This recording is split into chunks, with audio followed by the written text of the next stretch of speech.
Used. Order. The House comes to questions for oral answer. Question number 1 in the name of the Right Honourable Winston Peters. Thank you, Mr Speaker. My question to the Prime Minister asks... Big one? Order. Order. All in good time, sunshine, all in good time. Order. Order. Order. I don't want that sort of interjection coming from my right when I call someone to ask a primary question. Right Honourable Winston Peters. This question is to the Prime Minister and asks, does he stand by all his statements? Right Honourable Prime Minister. Mr Speaker, yes. Does he stand by his statement? Supplementary question, the Right Honourable Winston Peters. Does he stand by his statement in regards to Sky City? And I quote him, I would hate to see some sort of eyesore constructed downtown, end of quotes. Right Honourable Prime Minister. Mr Speaker, yes, and the good news is I don't think that'll be the case. Order. Order. Supplementary question, Right Honourable Winston Peters.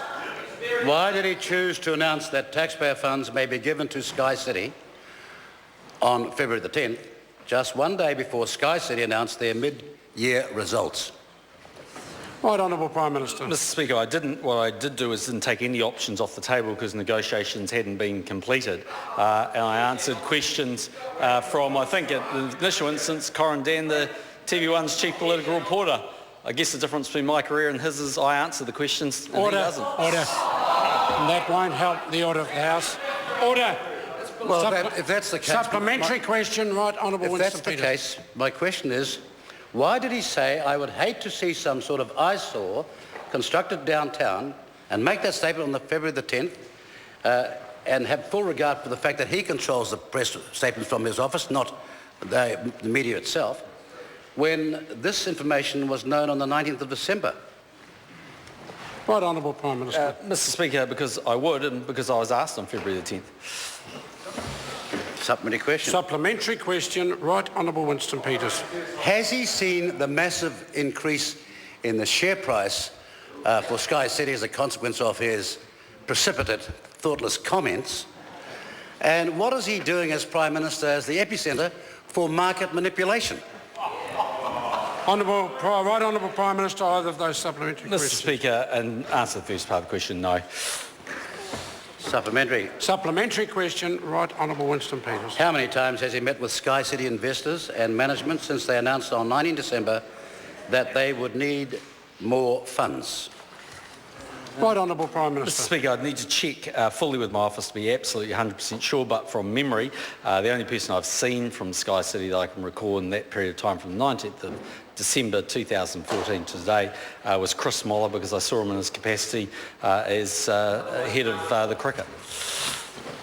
Supplementary question. Supplementary question, Right Honourable Winston Peters. Is it not a fact that a deal was struck with Sky City weeks ago and well before he made his comments, and that part of that deal was to publicly keep all options open until after their mid-year results were announced in order to increase Sky City's share price? Right Honourable Prime Minister. Mr Speaker, I wish it was true. A deal was done a few weeks ago. Would have saved me last week's little hassles. Supplementary question.